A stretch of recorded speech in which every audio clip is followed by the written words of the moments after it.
But wow, yeah. Yeah. That so tell me a little bit about Occupy inauguration. Like what was the scope of that? Like what was the how did you put that together and what was the result?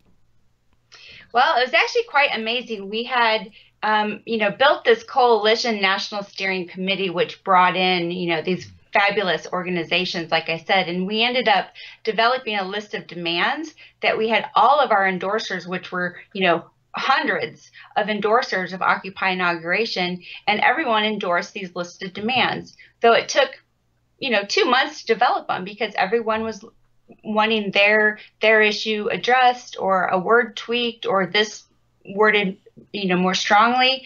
So this is how I learned the challenges and the positives of building coalition. It can be tricky, it can be messy sometimes, but in the end you stick together and you focus on what you have in common. So we had this beautiful list of demands moving into Occupy inauguration, many hundreds of list of endorsers, and we had 3 days of events. We had two rallies. We had a march, which was led by Asa Khalif of Black Lives Matter Philly, and our brothers and sisters, Indigenous brothers and sisters from Standing Rock, led our march. We had amazing speakers. I mean, Tim Canova, Dr. Jill Stein, Chase Iron Eyes, Chris Hedges, Shama Sawant.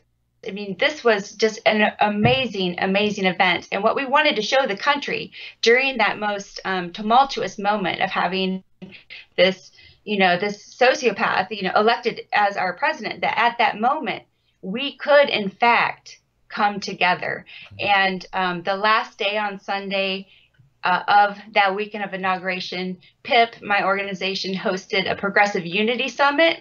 And it was amazing. I was in the room with three people who have run for president, Ralph Nader, Dr. Jill Stein, David Cobb. We had Kevin Zeese of Popular Resistance, Lee Camp, Noah Changa, Steve Grumbine. It was a small but powerful Progressive Unity Summit, and we hope to show the people of America that even at that time we could rise and unite together. So we were very proud of that. Yeah, look, let's give it up for that group of people that you just listed here. That was pretty impressive.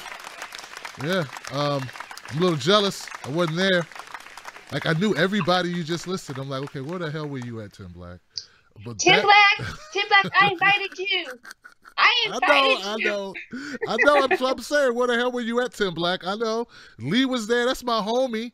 He's in D.C. all the time. Dave Cobb, Steve Grumbine. Come on, man. I know these guys. I know everyone you listen. I know what Changa. We were hanging out there. We actually had a meetup summit for indie media like 2 days before the event. And I guess it was one of the events she was talking about. I had all my kids. I had a lot going on, man. But no, I understand, but we're gonna have a second one. I mean, it was amazing. We had a documentary crew there. We had real news. We had a reporter from the Observer who changed her bus ticket to be there for the entire thing. Wow. It was an amazing summit. Just the fact that even though it was short, we had just a broad range of folks there. We actually had last minute. We had the national co-chair of the Green Party come and sit on a panel. Wow. We had Socialist Alternative representative there. We had Jonathan Martin, a third-party author and professor. We had Nick Brana there.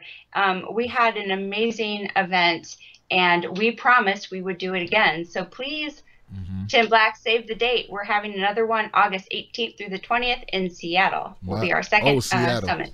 My birthday is August 13th, guys. Just in case you want to send stuff, August 13th. But no, look. So look. Okay, so let me say this: we got Trump in the office, and I love what you're talking about. I love it. And we have the Russia scare stuff going on right now. People are still freaking out. How are you gonna get people off the BS, get people out of the Russia scared stuff, and the people focus on Trump? Like, how are we going to make them focus on issues that we can all unite to change when they're being distracted by all this other stuff? Well, we're doing quite a bit, actually. We have a 3-tier approach to our concept. knock over the duopoly and the oligarchy. And the three-tier approach is supporting independent media, movement building, and building electoral power. So to answer your question, we have just created a humongous progressive coalition for #NoWar.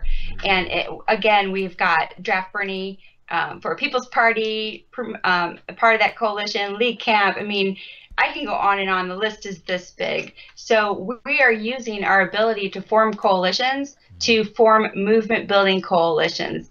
It's an amazing thing. We were able to we're calling it kind of flash activism, where we called pop-up activism coast to coast, and within 24 hours of the missile launch in Syria, we did have coast to coast events and anti-war protests planned. It was a beautiful thing, and so we're going to continue to work with this coalition to be calling on everybody to stand up when it's time to stand up in a decentralized, a little bit more unpredictable manner, so that we can grow, be faster, and be unstoppable. And so it's an amazing thing that I feel we are lucky to be a part of.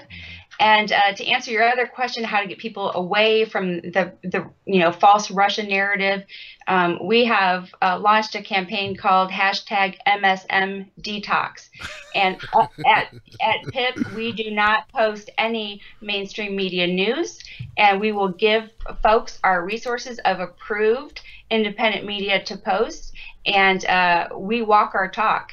And I hope it's having an impact. I've cut my cable cord. We're telling people, cut your cable cord, give it 60 days, and the way you see this country will completely change.